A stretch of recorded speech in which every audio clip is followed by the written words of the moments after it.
Good morning to all that have joined our webinar today. We are still receiving some entries into the webinar, but I am going to start. So, good morning, everybody. I'm Clem Dryden, a higher education consultant based in the Western Cape. I'm pleased to welcome you to our first psychology webinar focusing on strategies for adapting to uncertainty. This is specifically designed for our higher education psychology teaching network in South Africa. We know from many conversations with our educators across South Africa that everyone has faced immense challenges in finding suitable ways to transition their courses to a remote teaching style. We understand how hard lecturers and institutions have been working to keep students going during this time, also giving them access to material and a good education. A year into the pandemic, we've decided to invite some of our contacts to present on different topics relevant to this current moment in higher education. We are delighted that our guest speaker agreed to join us today to share insights from her experience of navigating and adapting to undergrad and honors courses. Our guest speaker today teaches first-year students and coordinates psychology modules for more than 3,000 students.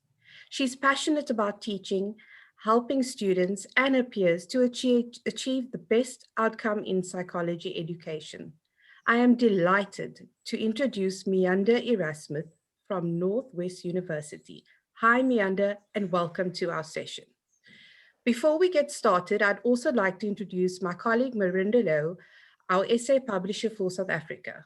Mianda will be coordinating our Q&A today, so while in session, please post any questions in the Q&A chat room. These questions will be addressed at the end of the session. I'm also very delighted to introduce our Digital Solutions Marketing Manager, Stephanie, who will take the discussion forward from here. Hi, Stephanie, and may I hand over to you? Absolutely. Thanks, Clem. Thank you so much. And hi, Mianda. Thank you again for joining us. So we do have lots of questions. What a year it's been. So can I start by asking, let's move to the next slide. What have been, from your perspective, the biggest challenges in delivering and teaching a psychology course during the pandemic? And also, not just from a teaching point of view, but your view on what have been the biggest challenges for students as well? Thank you, Stephanie, and thank you for the opportunity to share my journey and my experience through this difficult times. I think for students, it really was so difficult to adapt to what was totally different from what they signed up for university. The teaching and learning, we had to make sense of moving to online, not seeing students, adapting. We didn't have the skills necessary for online. It was really deep end swimming in the beginning. In my specific case, 3,000 students, just first year students across 3 campuses. So aligning the content, aligning communication to them, it was really quite a challenge. And what further on, when we started the classes, it was really difficult to know where the students are engaging. Are they actually looking at the content? We are trying on our side, doing things that we hope will work, but are they learning? Are they seeing what we are doing? Do they also get the benefit as we intend the benefit to be? So we really had to make a mind shift, not only to try to recreate what we normally did in class, like activities and demonstrations, which are not possible in the same way online, but to think in different ways and think how we can make this work. The show had to go on. We can't be stressed and worried the whole time, and to make the best of the current situation and still allow our students to learn and to have ample learning opportunities. We're going to talk about assessment later, but that was also one of the big challenges from a teaching and learning perspective. Students, they really struggled doing this at home because they don't necessarily have a focused environment at home. It's not good for studies necessarily. There would be a lot of noise or crowded spaces. One student asked, "What do I do? I have 9 siblings in a small shack. How do I do that?" And there were no options in the beginning to even go back to campus. So we also had to make sense of this at the one side, we want to help them, but on the other side, we need to also make sure that there's quality still in this situation, flexibility and care, but also, you know, the quality. So the students also struggled not having the appropriate devices. They did not necessarily have laptops, not even smart enough phones for learning on phones, and they found it difficult not being with their peers, not being able to see people on campus, ask them, did you do that? Be reminded of a test or an assessment, because now they were all alone and in their corners. So our students really found it difficult, and it was up to us to try to find ways to help them in this and to guide them and to allow them to still learn despite the difficult situations. Yeah. I know your question was specifically about teaching, learning, and students, but I think it's also important to mention the lecturers, because the lecturers are also humans, and they struggle just as much, working from home, trying to figure out the barking dogs and the kids, and you know, home life balance, figuring out how these online things work, trying to get good backgrounds like mine to forget that you're at home, you know, like take you to some other space, because that for lecturers, we were supposed to lead by example and help students and guide them, but we were equally in a super difficult situation and position.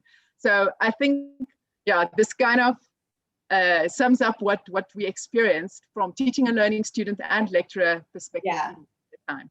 Thank you so much. I'm sure everyone on the call can identify with everything you've just said. We've heard that from many lecturers as well.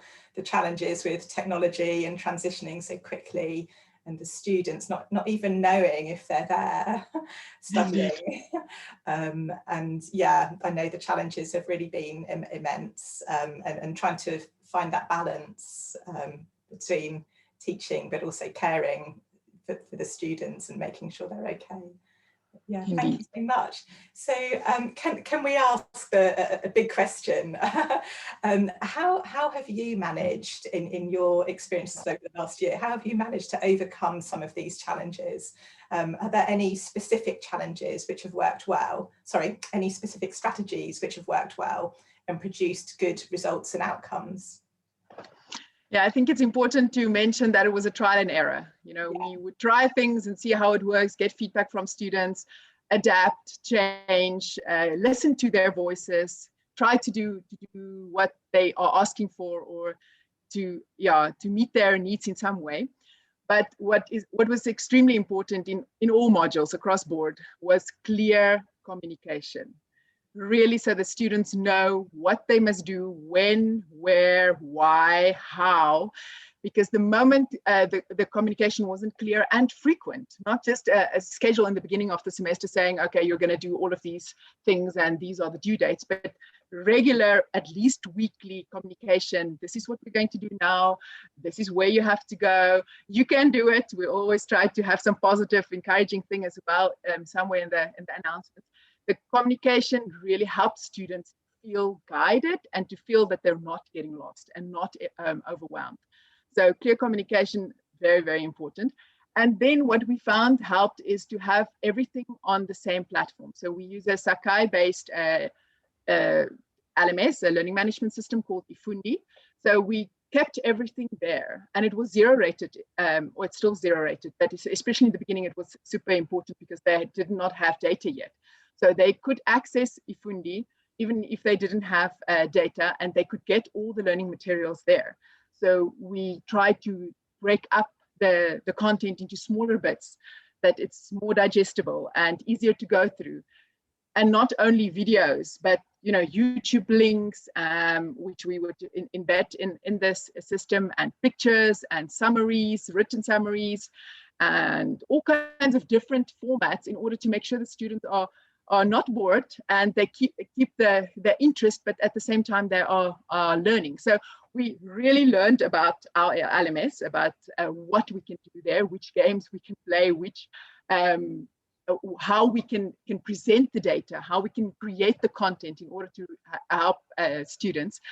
And we also had to learn all the tricks about how to reduce sizes of everything we did, reduce the videos and the PDFs and whatever we used, we had to reduce the size because we knew that many of our students only had mobile phones, cell phones, and all the learning now happened on these devices. And I mean, you can imagine a phone is small. So we would, before we make content available to students, we would check on our phones and go through the content. Is this image showing correctly? Does this video work? Is this text too small or too big? So we really tried to put ourselves in the students' position and go through the content in that way. And then we also realized that especially for the first years, they are new in this and it's a lot of information and a lot of content to cover. And we had to break it up into smaller bits, but also try to engage them with small little activities. Reflect about this. And in psychology, it's easier because you can say, think about your family. Where did you see this? Or what would your family say about this specific topic? Or think of relationships that you know about. So we would add these little activities and they had to type it in on the system, but we would not necessarily mark all of them. Some of the reflection ones were really just to engage them with the content. And sometimes we'd also ask a content related question to see whether they understood well. So we added these to make sure that they can, step by step engage with the content. And the LMS also allows us to put in some prerequisites. So they had to do something for the question before they can see the next content. So they had, systematically go through the content. And that was the feedback we also received, is that helped them because they didn't feel that overwhelmed. Once they've gone through all the content, then they knew they did what they were supposed to. They can go back, do it again, but then they covered the most important things. What also really helped us to track students is the stats that we have available on our LMS. So we can go check who did what, how many times did they log into eFundi, what did they do, who have not logged into eFundi at all, and then you can send them an email checking up on them. Even in the large classes, that possibility in eFundi really helped us to kind of keep track with them. And then at the end of the first semester, we also had access to MindTap, which is the digital resource that comes with the textbook that we're using. Unfortunately, that was not zero rated, so we couldn't use it for any assessment purposes, but we made it available to students, and the ones who used it really gave good feedback. They were able to learn more and get more opportunities to learn about application. There are videos, there are all kinds of resources on that. So that also assisted to us without us having to create more additional resources. We could just send them there and they could explore the work further. And then the last thing that I want to mention that really we realized works and is super important in this type of setup is using supplemental instructors. Yeah. So they are senior students helping the junior ones in all the years to grapple with the content in a smaller group. So they did these sessions online, mostly on WhatsApp, but it allowed them to talk about the content in a little group. They would have had that on campus. We have used it for many years, but in this time, it became much more important for students just to have that small little group. And then I would have a meeting with the SIs on a weekly basis and get feedback from them. What are they struggling with? What didn't they quite get? Which activity really worked? And so it created that more direct link with a huge group of students. But through the SIs, we were able to assist them. And the feedback from the students also said that they used SIs in a different way than they would have done before. And it assisted them in this very, very difficult time. So these are a few of the things that worked for us to overcome some of the challenges. Yeah, thank you so much for sharing that. It's really interesting, I'm sure, on the call to hear about the role of the SIs, the supplementary instructors, because these are students. So, what a great way to keep connected with the first years in particular. So yeah, thank you for that. So the next question is really around course delivery style and interactivity, and you may have already mentioned a little bit about this already, but so many questions from our peer network around how to include interactivity, because normally, I guess for psychology there would be quite a lot of interaction in class with live demos, labs, that kind of thing. So people are really interested to know, did you try to offer live classes or some interaction, or did you pre-record classes? So yeah, anything you can share on additional tips to include interactivity. I'll try to share some of what we did. Yeah. I think the important to note that there's no simple before and after. There were so many changes from the first semester of the deep end swimming, then getting some ideas and trying some things in the second semester, and then now in a much better position to really have strategies of how to do this. And you also have to keep in mind that it depends on the content of the specific module. So, and the outcomes, what are we trying to get? What type of content or skills should they get in this specific content? So the strategies for modules also differed. As a program leader, I have an idea of what everybody planned. So, and it was not all the same. Different module teams, knowing their content, knowing what the students should reach, had different plans and strategies as to, to deliver this in an online space. Mostly we did not use live classes because of especially for undergrad, our groups are just way too big. And in my opinion, it's not ethical to offer a live classes if only a certain group of students can actually attend them. So we avoided that totally, and we rather recorded different things, not full classes, not full lectures, but small videos. And as I explained before, breaking up the content in a different way, moving away from just the teaching, giving the content in a systematic format in different, through different media, and then allowing students to work through that. In essence, we really totally changed from what we used to do. I mean, students would come to 1 or 2 90-minute classes per week, and do some assessments in between. We already had a blended approach, but nothing in comparison to what we had to do now. So now it was self-paced content. You had the time to do it. Of course, there were some restrictions because there would be an assessment, and before the assessment, you would have to go through the content. But whether you did it in the middle of the night, which often happened because students gave the feedback that their connection would be stronger in the night, so they would often really work throughout the night, and then it would be quieter, and they would have space and peace to do that. So whenever you do it, as long as you do these activities and go through this content, at some point you can eventually get there. We also had to really rethink how we see teaching psychology. Not think, yes, this used to work super well. It's not possible anymore. Moving on, what can we do now? What are the options for us in the current situation? We learned a lot from other people too. We attended so many webinars and workshops and conferences, and listening to what other people are doing, and from our own Center of Teaching and Learning as well. What are ideas? What could we try? Oh, it didn't work so well. What else can we try? So we kept on trying, but what was important is to keep it simple. With technology, it's very easy to get all the bells and the whistles, and it might seem like a great idea, and on paper it's really good for students, but it can be so overwhelming if students are already struggling with this online thing and everything is online.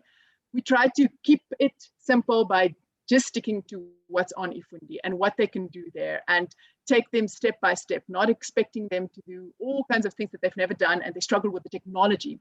So we kept asking ourselves, is this worth it? Will this technology really do something that we cannot do in a different way? That will they master the outcome? Because that is the most important, the content and the outcome, and getting where they should with this module, not necessarily which cool things we could use. And I like technology and I love incorporating it, but I also like, thinking of it, is it worth it? Is it worth doing this for the sake of the learning. So I think keeping that in mind, we often had great ideas which we never got to totally, because yeah, we realized it's too much for students. I know when we also got when we spoke before, you said you know, how much the students appreciated those recorded videos, just being able to see their lecturer and hear their voice, and yeah, how important that was. Can I yes, and we also tried to really get feedback from them. So the engagement and reflective questions that I mentioned earlier, at the end of the first semester, we went to the stats and we saw, but they did not really engage as much with this as we thought. We really spent a lot of time creating this, and nope, they didn't really do it. So we asked them, we gave them a little survey at the first years. We asked them, so what would have motivated you to engage more? What would have encouraged you to do this? Because there was a purpose. This was supposed to help you with assessments and you know, understanding the content. So students being students, they answered if it counted for marks. Yeah. So we responded in the second semester. We did make that some of those questions for marks, not all of them, a certain percentage of them, and students, the same group of students, basically continuing from first semester and second semester, they really engaged this time, and you could also see it in their level of understanding and their marks. Eventually, they did much better. Another thing that they asked us in the feedback is that they really have the need to have some direct interaction with the lecturers, not just hear their voice, but something direct. So we decided to have a Q&A on topics, Zoom one. It wasn't compulsory. It really just, if you feel like there's some question that you couldn't get answered in the essay or in the content and you want to discuss it, come to the live Zoom. We would also record it and make it available later for whoever couldn't attend, and ask your question and just see our faces and hear our laughs and you know, just get that real feeling. And that really seemed to work as well. Not all of them attended, not at all. But for those who had that need, it wasn't too much from our side, and it helped them to feel that they're still in a class.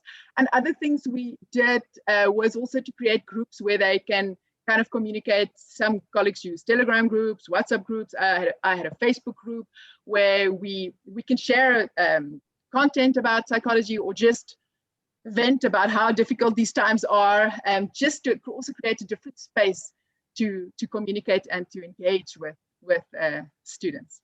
Yeah, absolutely. Oh, thank you so much. Yeah, that's interesting to hear about the big Q&A sessions. I can imagine as well that because you recorded them, that students would have gone back and looked at those. So the next question, big subject area, that it's just a topic from our network around assessments and exams. We're really interested just to know how you've had to change how assessments are done, and if there are any insights you can share on what assessment formats have worked the best in these circumstances.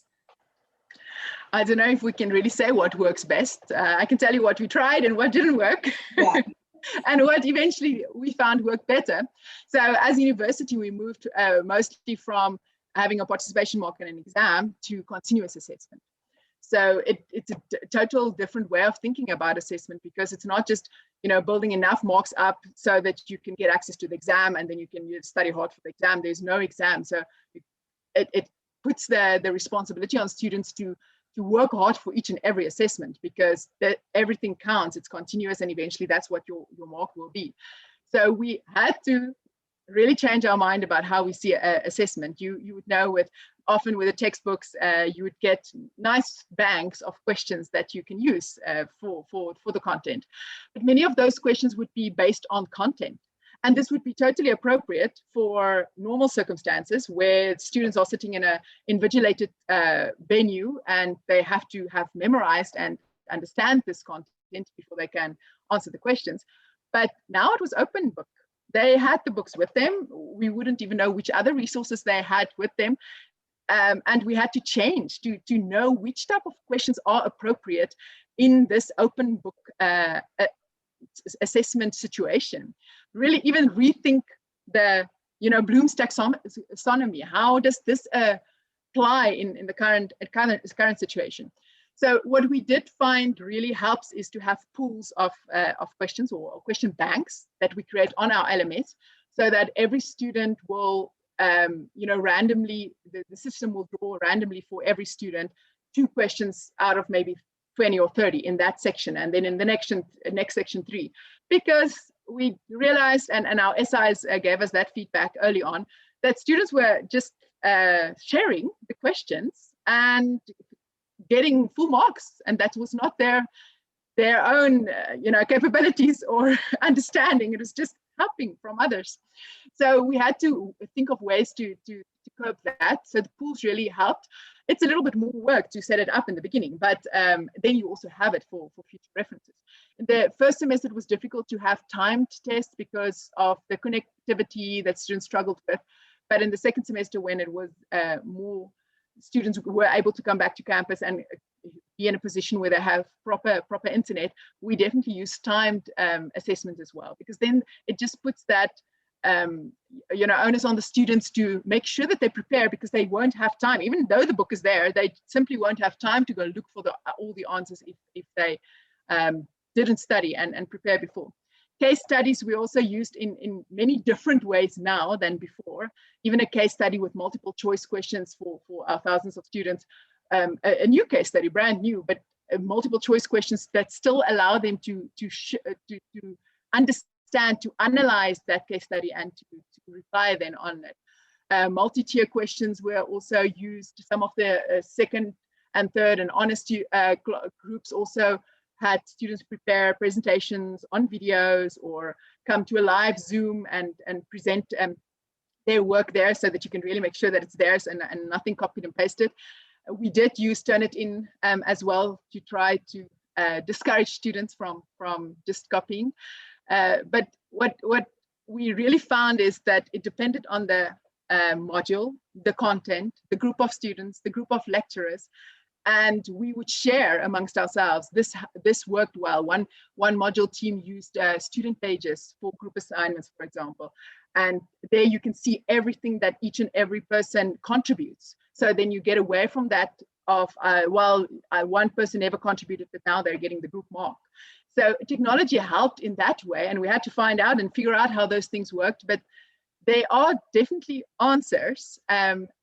One just needs to find them and be willing to go the extra mile to make sure that it works. Yeah, absolutely. Thank you so much. I think you've shared lots of valuable insights there. I know we've got a few questions from everyone who's on the call, so we'll get on to those shortly. But just another big question. It's really about the future. I mean, looking back at the experience and everything, that we've learned and had to learn over the last year. It's really about the future. What's your view on digital transformation in teaching, and what will you be taking forward to help create a better future in teaching your psychology courses? I think I'm actually, although it's been a very difficult year, 2020, I am so excited about what we have learned. The progress that we made, the way that we broke down the silos that we used to work in, not only in my case, campus, but also institutions. We came together in many webinars and shared and learned from each other. We were now forced to work together. We were forced to share, to develop different ways of teaching, to really cater for students in different ways, their different learning styles, etc. So I think there are many positive things that we can take out of this difficult situation. One simple example is a first-year student often struggling to understand English still. They don't necessarily come from a background where they were exposed to a lot of English. Now in class, they would have heard my class once, and if they didn't understand it, it would have been gone. The opportunity was gone. Now they have videos, and I can actually try to focus on speaking a little slower in the videos. And they can watch the video 17 times if they want to. They can stop and Google the word that I just said, and which they didn't understand. So in so many ways, we are able to react to students and to give students what what they didn't have before. We can now think of a flipped classroom approach. And it's easier for us to think about that now. The content can be given in our online and digital format. If we get back to classes one day, hopefully, then we would be able to use the class time for a different purpose, to really engage and to demonstrations and activities that cannot be done online, to work smartly with the new skills that we have learned. And I think the students also get skills that will be valuable for the workplace one day. These skills, we were all forced to learn these skills now, but the way that they have to direct their own learning and adapt and find solutions, I think this will also prepare them in a better way for what lies ahead in their own working careers. So overall, I think we learned how to work smarter. We learned how to guide students in a different way. And I'm excited about how we can use this really to improve teaching and learning, and specifically in psychology, of course. Yeah. Oh, thank you so much. That's been fantastic to hear everything you've had to say. So I know we do have a few questions. So and also what we'll do is we'll open up the chat as well, so that anyone on the call can also just take part and chat with each other. I know we probably have lots of expertise on the call as well, and you may have insights you want to share or experiences that you want to share as well with each other. So and could I hand over to Mianda and see whether we've got a few questions? Yes, sure. Thanks, Mianda. There were really some very interesting bits, and I'm sure people have taken lots of value information from it, because there are a couple of questions, but I think what you've covered is so comprehensive that people are just going to go away from here and just make it happen, because they've learned so much from you, actually. Let's just look at a few of them. And as Stephanie says, the chat is now open if you also want to exchange some ideas among yourselves. I just wanted to ask this one question is, so you've had almost a year of this experience and got a lot of feedback from students. And I think, for example, the surveys were an excellent idea so that one could adjust the course according to the students' need. But sort of at the end of the year, at the end of the whole experience for that group of students, what would you say was the sort of overall feedback from the students? Were they in general happy with how the years went? I mean, it was so unexpected for everyone. But just as a sort of a general feedback, that an idea and feeling that you got from the students, were they satisfied and happy despite everything? I think if we're going to generalize, yes, the general answer would be that it's difficult to really say it for everybody, because it depends on your situation. Were you able to go back to campus, or did you have to try making plans at home? Were you able to get a device or not? It's so individual according to what each student had and what they were able to. But if those issues were sorted out, I think the feedback was, thank you, that you made it possible for us to go through the content in a structured way without feeling too lost. They would also, of course, compare it with other modules where they might feel they don't know what's going on, and they felt we don't know what's happening, when, how. So I think the overall feedback is that our strategies, most of them, worked to help students to make sense of this. And of course, the new first years, which were only receiving in March, they would not have known what it is to attend classes in person. We will just welcome them from the very beginning online, and we'll have to explain to them how this is going to work, and this is it. So we're excited that at least they won't have different expectations. We can help them with the expectations from the very beginning and guide them as to how this will work in an online space. And they will also hear from the other people. Again, we will have SIs, the senior students will share with them and help them also through this process. Yes, there's an interesting comment here actually that says, from my experience, the discipline of psychology specifically helped a lot as students could experientially reflect on context. Psychology is all about reflection, understanding stresses, coping, solution-focused thinking, etc. So I think, you know, it's actually a very good comment. Yeah, You absolutely. Sorry, yeah. It helped us to also help with the students, you know. So we had COVID related kind of case studies all the time, because we knew this is the situation that students are in. So it helped us to relate the content and the theories and the strategies to what you're going through. You know, make it your own, make it real, share it with the people around you.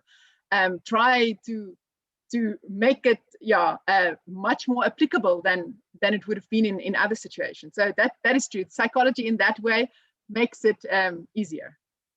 Yes. Technology, or rather you mentioned in terms of the student feedback about data access and devices and all of that, and I think everyone's heard about that, not only the lecturers themselves, but also in the media. We read a lot about that as being a challenge for universities and for students and lecturers alike. So there is a question here around the zero-rated data, or the zero-rated website. And someone is asking, is there any way around this, basically, to use the technology? And I think, you know, in terms of what can one make available which can be used using the technology, but it is still also available offline? So maybe if you can maybe talk around a little bit, you know, the sort of the offline access to materials and what actually did require data and how much. And you were talking about, I know earlier, about compressing files, which, you know, for most of us would be a bit of a learning curve, because we're just not used to having to have those sort of technical skills to do these things. Yes, I think what it was a university-based thing. The university did the negotiations in order to get the Ifundi site to be zero-rated. So at least as lecturers, we didn't have to worry about that. But it encouraged us, especially in the very beginning when they did not have data, to keep everything on Ifundi, because we realized whatever you take, you can't just put a link now in the beginning to YouTube, because that's going to cost money. And they won't be able to see that. So if you want it as an additional nice to have, go watch it if you are bored type of link, by all means, but not as part of the content, because everything had to be accessible to everybody. And as long as it was zero-rated, they could have access to it. Most of our documents would also be in such a way that you can download it as well. So you can download it and watch it again later, or look at it again later. I know many students did screenshots and prepared their own notes to going back to the textbook as well, to add some more examples or content to what we gave them. So they found all kinds of ways to deal with this. At some point, we realized that students wanted slides, because we used to give slides in the past. You know, after our teaching, we would give slides, and they just wanted slides. And we're like, what is this problem with slides? We are giving you so much more. We are building content. And they said, well, it's easier. It's just simpler. So the second semester, we did not give slides, so that they don't have that to fall back on. And we reminded them that as you would take notes in a class, sitting and listening, you're supposed to also make your own notes and summary while working through this content. So what they told us is, you know, the content is a lot and we don't want to work through everything again. And so we just go to slides. And we realized, okay, but it's because something is missing, because you're not making it your own. You are just leaving it on the screen. You need to also have your own notes, make your own summaries, make it your own, make your own pictures, then you can go back to your summaries. You don't have to go back through all the content again, because you've gone through the content, you've gone through the textbook, and now you have what you can study or prepare for the assessment. So we also had to figure out how students approach this and how they look at it in order to react and try to give them skills and strategies also to deal with it. So it is difficult if you don't have that. I cannot imagine that we would be able to do the same thing had we not the zero-rated Ifundi, because that allowed us to give them the content in that way. I know some people used free communication apps but it would only be for text. So the moment you're sending a voice note or a video or anything else, it would cost money. So others would get it for their friends. My friend didn't have it, so I'm getting it for my friend, then I'm sending it on to my friend. So there were different strategies, but from a teaching and learning perspective, I think it really is important. If you don't have it, the person asking the question, to really push for having a zero-rated site, or that students really don't have to worry about data because they are given the necessary data. Yes, because I must say, I wanted to ask as well, would it have been a bit of a disaster if the university didn't negotiate for the zero rated? But I think you've already answered that question quite well. There seems to be a couple or about three, or let me first go to this one. Someone is asking that your students manage to purchase their textbooks. So obviously with not being on campus, and that's usually where the bookshops would be around campus. I don't know, maybe you can say something about the role of e-text. I know a lot of universities looked at the option of supplying e-textbooks and making arrangements around that. So maybe you can share a little bit about specifically the textbook content. What happened in the first semester was students went on recess. I mean, we all thought that the first 3 weeks of level 5, we thought it's 3 weeks. So they went on recess, a little bit of earlier recess, but recess, they're going to go chill at home. So they didn't even take their textbooks out of their res rooms. Yes. And then it continued and continued, and they had many had the textbooks, and it was locked up in campus or in their private accommodation close to campus, and they were sitting very far from their textbooks, and traveling was impossible at the time. So it wasn't their fault. I mean, nobody knew that it's going to happen like this. So we had in our minds, these kids don't have textbooks, and it's not their doing. We need to make sure that we give enough information that they're okay, especially in the first semester, that they're okay without that. We did also get the information from ebooks, if there are a possibility of ebooks, where can you go and buy them? So many of them also did do that. In the Mianda, for example, the digital book was available, so that assisted some of them. But students did also opt for the ebook if they had the device. It's very difficult to read an ebook on a phone, but the ones who did have laptops or PCs, they opted for the ebook. At least then they have had the full complete content of what we're dealing with. But in the first semester, we were aware of this, and we adapted. We made sure that we understand in this circumstances we need to give them what they need. In the second semester, they bought books. Things were different. They now learned how to order from all kinds of online places as well, and we could refer them back to the book and make them a little bit less dependent on all the content being on the LMS. Okay, I think you've partly answered this already, because someone is just asking whether you, and I think it goes back to coming from a school environment, especially the first years, they obviously used to having their textbooks on hard copy, but just your personal opinion, I suppose, and what you've experienced from students. Do you think students will adapt and start using more ebooks, or do you think even with having to adapt to online learning that they'll still prefer print?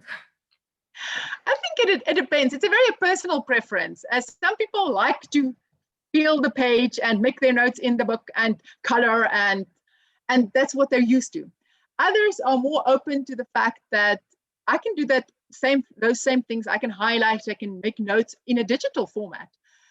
So again, if I have the device where I can see that on a nice bigger screen, not just my phone, and I know I have the skills, and I know how to make notes and how to search in a document, which is much easier than in a hard copy book.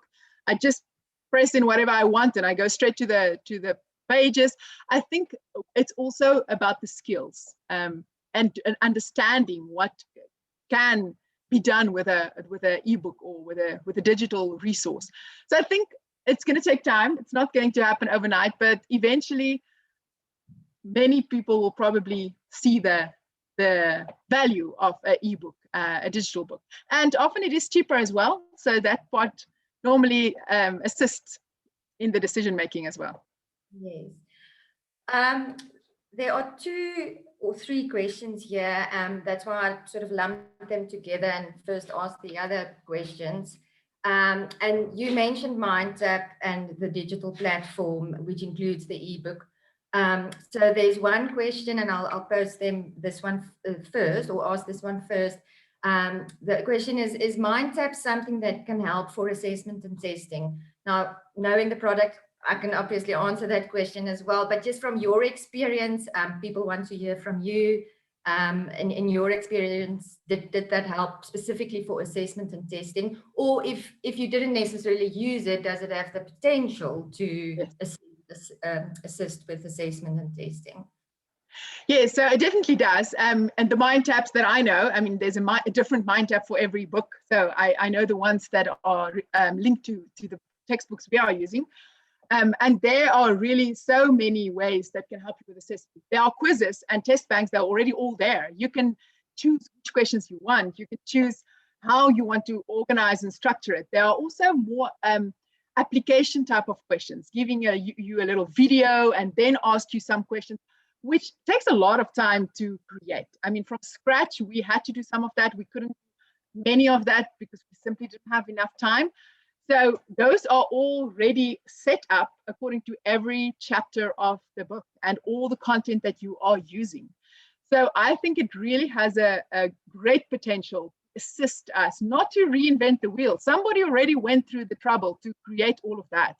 It's already there, but it must just be accessible. So all students should then, if it's used for assessment, all students should have access. It shouldn't be something that they have to pay extra, because then you can't use that.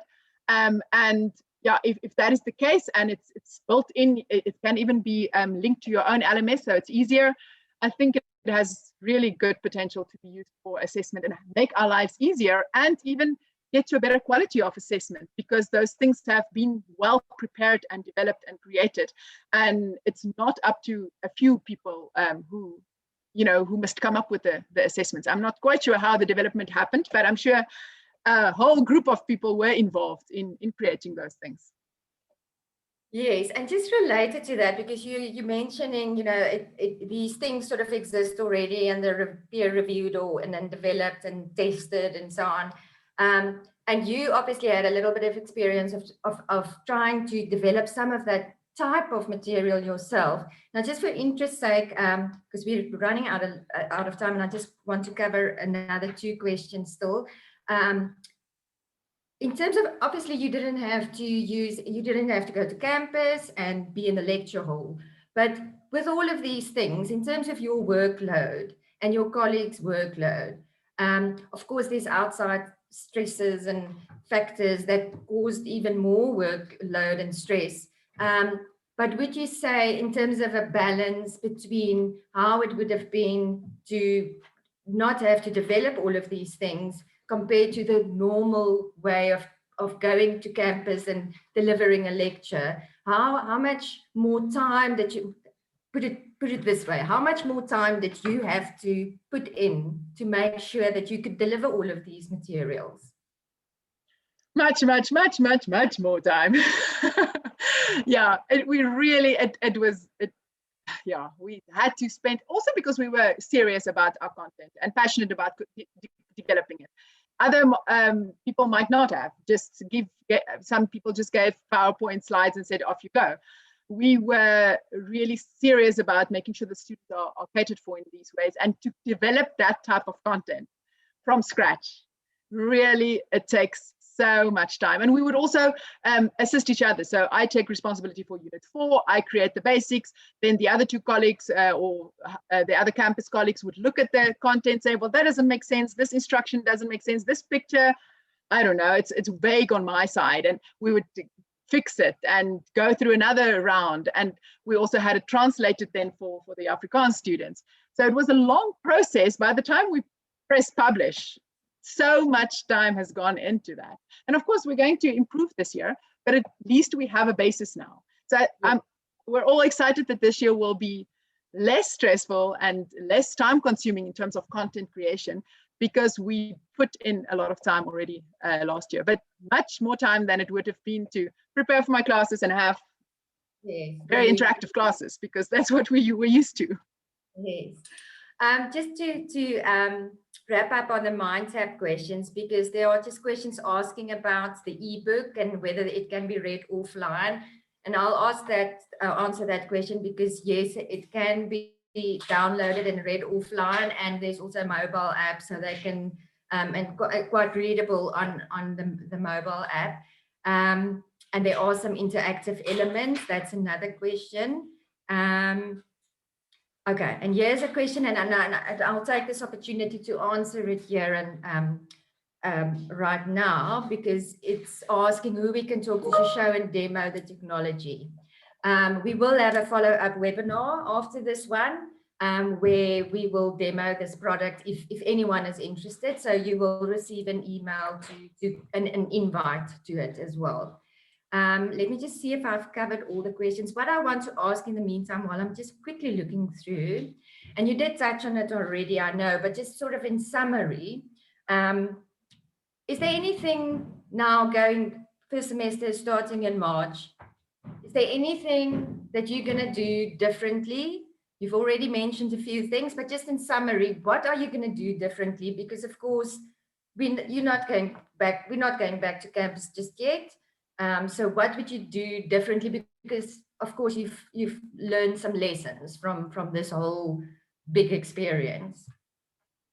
We are definitely going to go through our content step by step again to make sure that things are still appropriate, that it's still the best way to deliver it. I think guiding students from the very beginning and orientating them to what is expected will be a big part of how we start the journey with them, because they're mostly brand new and they don't know what to expect. So I think we have learned from last year that online is not so scary. It can actually be fun. It can actually be quite effective in the learning process. And I think it's also about our own attitudes, and we're not drowning anymore, and we are up for the task, and that is how we will present it to students. And I think that will make a difference. You know, it's last year we would say, guys, remember, it's all new for all of us. Give us feedback. We don't know if this is working, but you know, we're trying our best.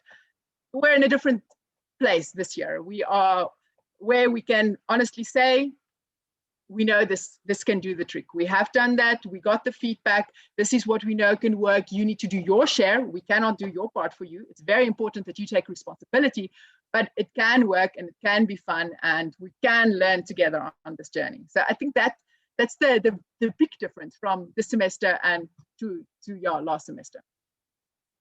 Thank you for that.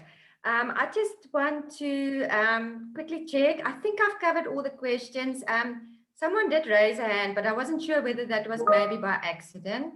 So if someone still wants to ask something, if you want to raise your hand, you can. And then I can see if I can open up the audio. Okay, no, it doesn't seem. Maybe it was by accident. Brenda, can I please just add that even though I'm excited for them to also learn more about MindTap, but I want to also give everybody the message that it's not just about MindTap. I think go and try to figure out whatever you have, whatever LMS you have, whatever system you have. Attend webinars, learn skills, speak to people, get ideas, try to do with what you have. That's what we had to do last year. We really wanted to use MindTap, it didn't work out as a main platform, and we used our own LMS, and we got great skills and we learned how to do things. So I would encourage everybody. There are answers out there. There are people who know more than you, and there are people who have tried things that can help you in your own setup, or across universities.